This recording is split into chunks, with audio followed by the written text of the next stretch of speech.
बोलिए बांके बिहारी लाल की जय, राधा रमन सरकार की जय। कार्तिक महात्म्य का 9वां अध्याय। राजा पृथु बोले, हे श्रेष्ठ मुनि नारद जी, आपने कार्तिक मास के व्रत में जो तुलसी की जड़ में भगवान विष्णु का निवास बताकर उस स्थान की मिट्टी का पूजन करना बतलाया है, अतः मैं श्री तुलसी जी के महात्म्य को सुनना चाहता हूँ। तुलसी कहाँ कैसे उत्पन्न हुई, यह बताने की कृपा करें। नारद जी ने कहा, राजन, आप सावधान होकर तुलसी जी की महत्ता तथा उनके जन्म का प्राचीन इतिहास सुनिए। एक समय जब देवगुरु बृहस्पति और देवराज इंद्र कैलाश पर्वत पर शंकर जी का दर्शन करने गए तो भगवान शंकर ने अपने भक्त की परीक्षा ली और उन जटाधारी दिगंबर ने उनके मार्ग में अवरोध डाला। यद्यपि वह तेजस्वी, शांत, लंबी भुजा और चौड़ी छाते वाले गौरव वर्ण अपने विशाल नेत्रों से युक्त सिर पर जटाधारे वैसे ही बैठे थे, तथापि उन भगवान शंकर को ना पहचान कर इंद्र ने उनके नाम धाम आदि परिचय पूछा और कहा, शंकर जी आपने स्थान पर हैं या कहीं गए हैं। और इस पर उस तपस्वी ने कुछ कहा, परंतु त्रिलोकी नाथ के ऐश्वर्य से गर्वित होकर इंद्र कब चुप रहते।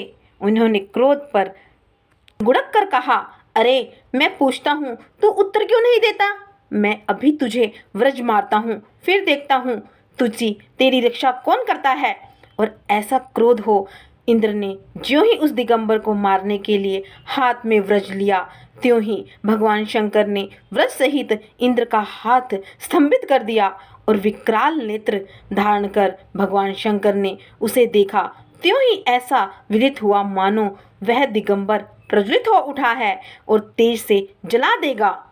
जाए स्तंभित होने से इंद्र के क्रोध और दुख का अंत ना रहा, परंतु ज्यों ही बृहस्पति जी ने उस पुरुष को प्रज्वलित देखा, त्यों ही अपनी बुद्धि से उसके शंकर भगवान जानकर प्रणाम किया, दंडवत कर बहुत सी स्तुति भी की। और फिर इंद्र ने भी भगवान शंकर से कहा, हे दीनानाथ, हे महादेव, अपना क्रोध रोक कर इंद्र के अपराध को क्षमा कीजिए। बृहस्पति के यह वचन सुनकर महेश्वर गंभीर वाणी से बोले कि मैं अपने नेत्रों से निकाले हुए क्रोध को कैसे रोकूं।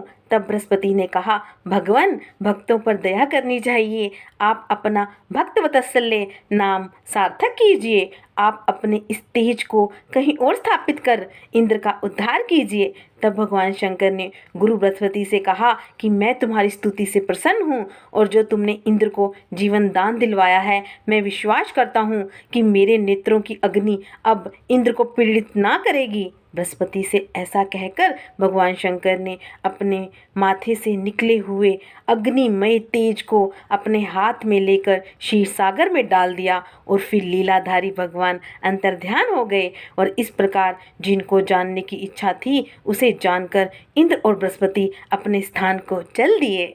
जय श्री राधे, जय श्री कृष्णा।